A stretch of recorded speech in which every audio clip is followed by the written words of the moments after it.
Dutrisac, l'après-midi, avec Benoît Dutrisac, au 98.5. OK, on prend une pause là, des étudiants. Savez-vous quoi? On en reparlera demain, c'est sûr et certain.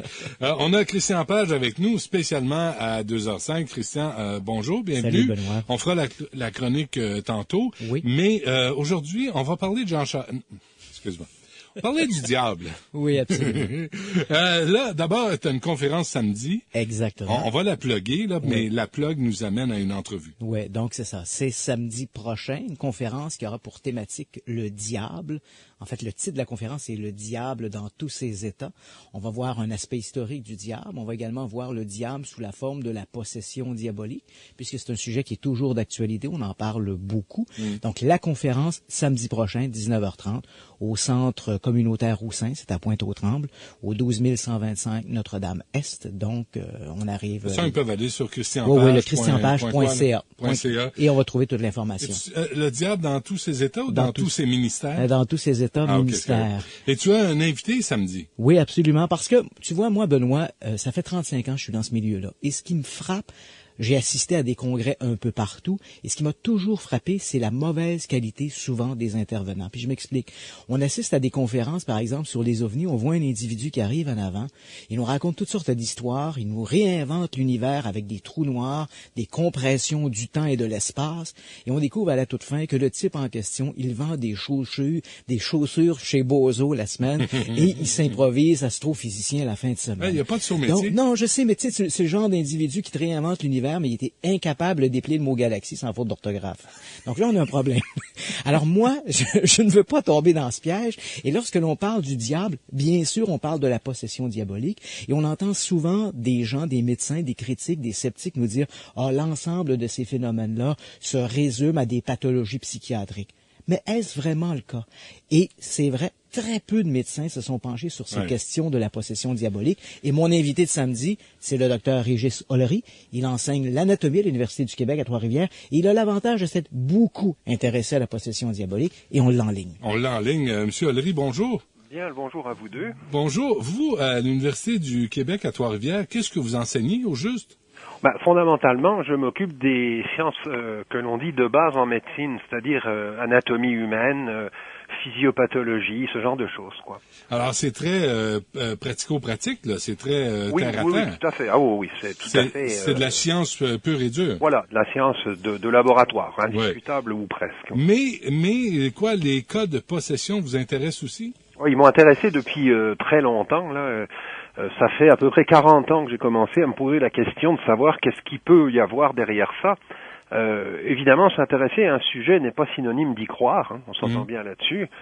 Mais la présence, comme disait Christian Page, la présence encore actuelle, parfois dramatique, hein, puisqu'on sait qu'à l'heure actuelle, il y a des procès intentés contre des parents qui ont assassiné un de leurs enfants parce qu'ils le croyaient possédé. Puis on parle là en 2012, là pas au Moyen Âge. Ouais. Donc je me dis que même si le phénomène en tant que théologie n'existait pas du tout, ce qui est une hypothèse tout à fait recevable, son impact est toujours là. Donc rien que cela, c'est suffisant pour s'y intéresser, en fait. Ouais. Donc vous serez à la conférence de Christian samedi. Croyez-vous que croire au diable, croire en la possession, c'est finalement une maladie mentale? Mais je crois que plus on s'interroge scientifiquement sur cet aspect, plus on va grignoter ce qui était considéré comme possession diabolique pour le ramener dans le terrain de la psychiatrie, évidemment. Ceci étant, il y a quand même encore un certain nombre de cas, je dirais une dizaine en un siècle, donc vous voyez que c'est pas beaucoup, mais un certain nombre de cas sur lesquels, sans mettre le diable là-dessus, là, évidemment, mais la psychiatrie ou la médecine, pour l'instant, n'ont pas d'explication. Donc il y a encore des questions à poser. Ah, beaucoup, effectivement. Et des questions de quel ordre? Et des questions d'ordre... comment se ferait-il, par exemple, que quelqu'un puisse deviner un événement de manière assez flagrante, alors que rien ne lui permettrait de savoir ce dont il parle? Ça, c'est un fait qui a été observé à quelques reprises.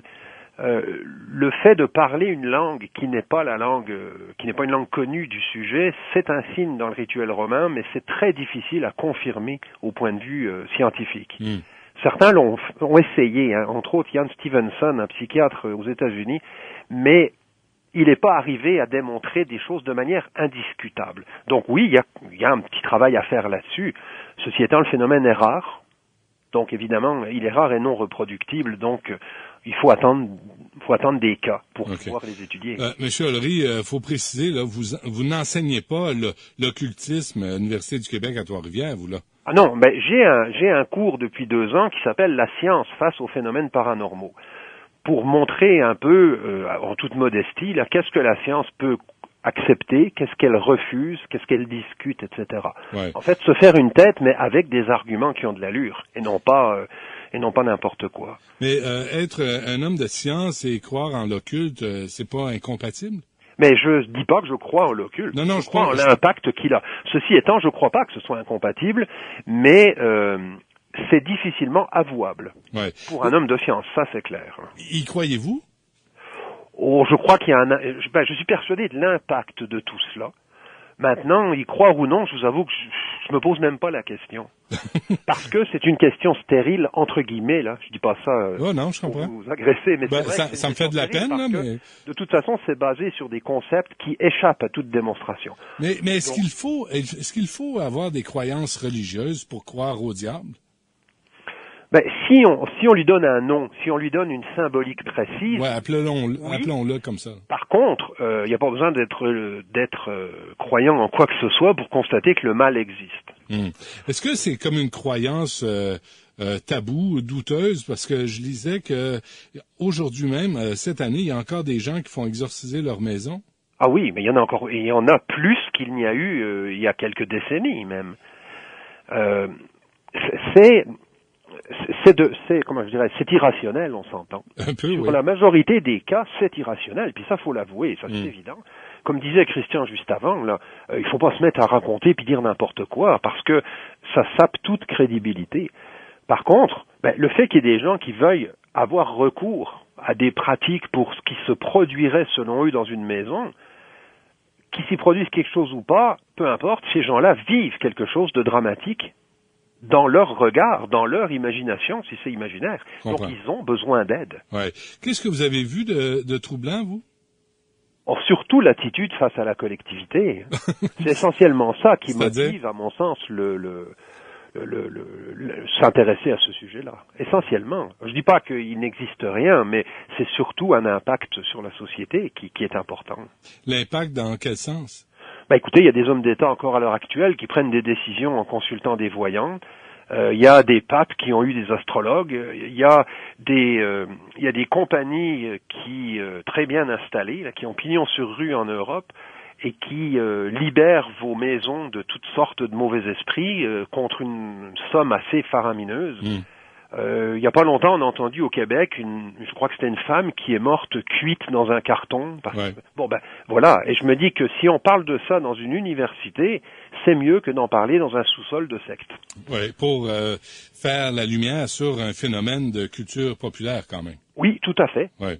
Bon, vous serez là samedi? Ah, absolument. D'accord. On invite les gens à aller vous voir. Merci, M. Ollery. Je vous en prie. À la prochaine. Dr. Régis Ollery, qui est médecin et professeur d'anatomie à l'Université du Québec à Trois-Rivières.